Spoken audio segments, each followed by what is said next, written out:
Hi everyone! If this was our job, we would have been fired long ago for incompetence. It's Dr. Film's Psychedelic Mustache Review Emporium. I am one of your hosts, Stephen Bennett. And I'm Matt Canella, and today we're reviewing Inherent Vice, the latest film from director Paul Thomas Anderson. Stars Joaquin Phoenix as Doc, a private investigator hippie who is snubbed all the way by Josh Brolin, aka Bigfoot. I just love that name, Bigfoot. First impressions of Inherent Vice. What was your first impression of this film? My first impression was I love Paul Thomas Anderson films. I was super excited to see this one.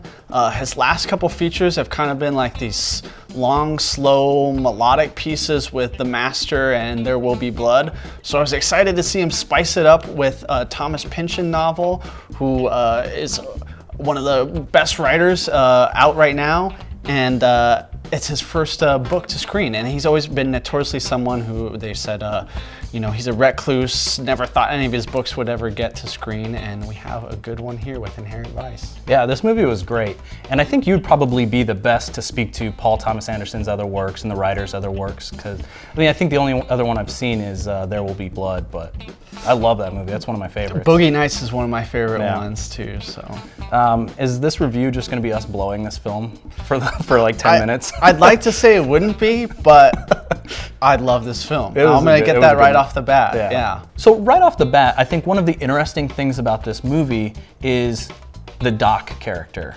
I loved this character. He's one of the big reasons I was so invested in this film. But I think one of the really interesting things about the Doc character is that he seems to fit into the archetype of like a film noir detective.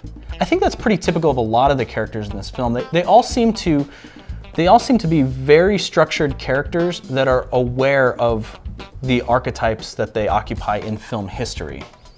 Yeah, he kind of feels like that psychedelic Philip Marlowe character. So you're excited to see how this is going to pan out. We're just having the dude as a private investigator. Yeah.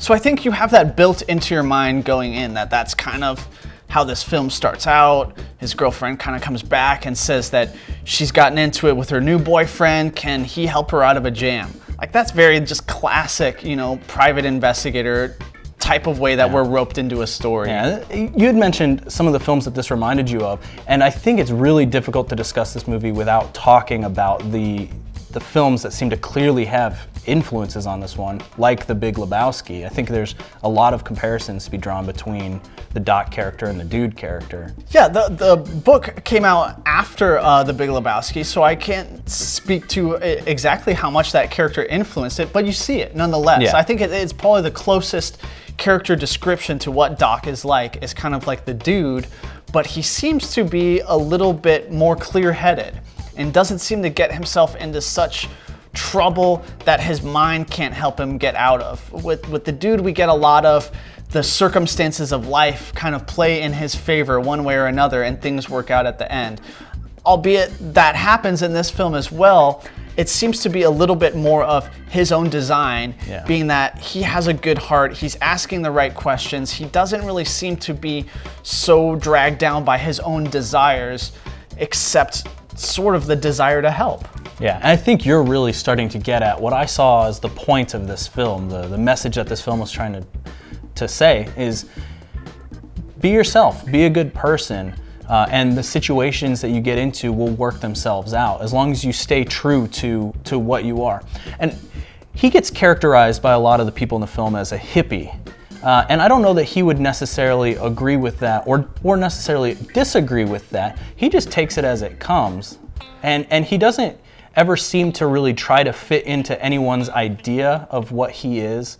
And he also doesn't, at least from my viewing of the film, doesn't seem to try and put other people in boxes. He just takes them as they are also. And I thought that was one of the really interesting things. In a film where the characters are very strictly written, it's interesting that the main character himself, I think, is free of seeing people as those individual archetypes. Yeah, I always love that he was getting into these situations with people in power, whatever system it is, and they always ask him like the same question, how did you get here? Because he looks out of place, whether everyone's in more expensive dress or having fine dining. How did you get here? And they always come around to it, oh, you're one of those hippie dudes.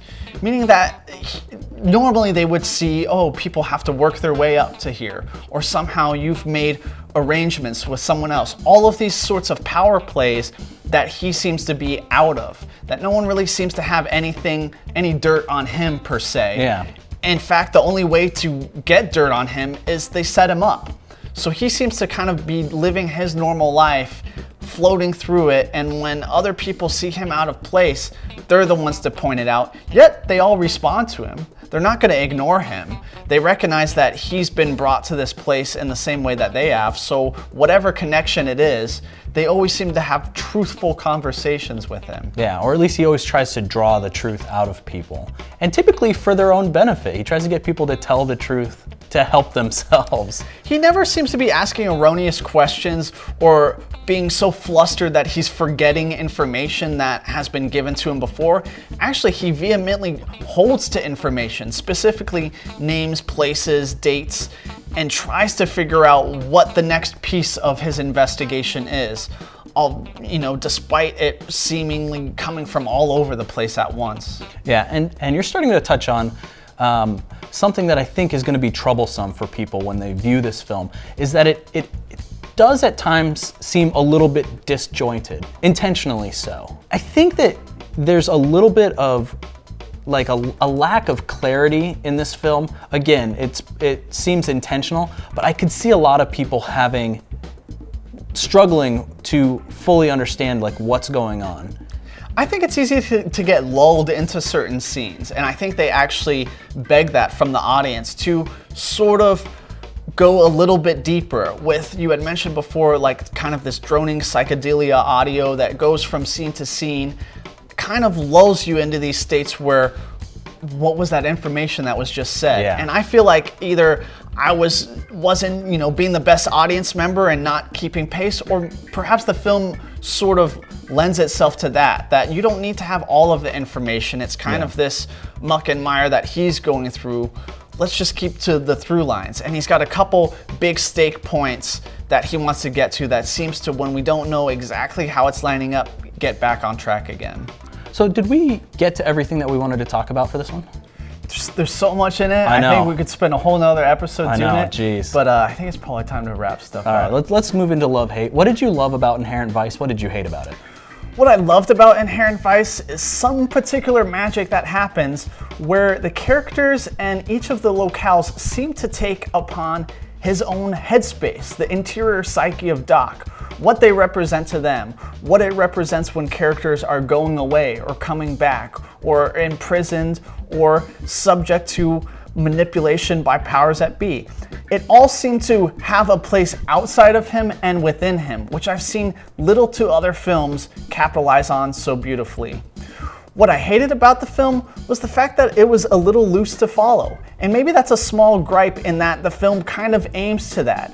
Perhaps it lends itself better to multiple viewings, but I definitely enjoyed and was kind of hated being lost in the haze of Inherent Vice upon that first viewing. What about you, Steve? What I loved about this movie was very simply the sense of humor that it had. I mean, this film had a lot of great qualities, but the sense of humor that it put forth just shined so brightly. It had moments that were subtle and dark and situational, and then it had weird slapstick laugh out loud moments, and all of it worked perfectly within the context of this film. What I hated was, sorry to say it, the same thing that Matt hated, was just it's a little bit hard to follow.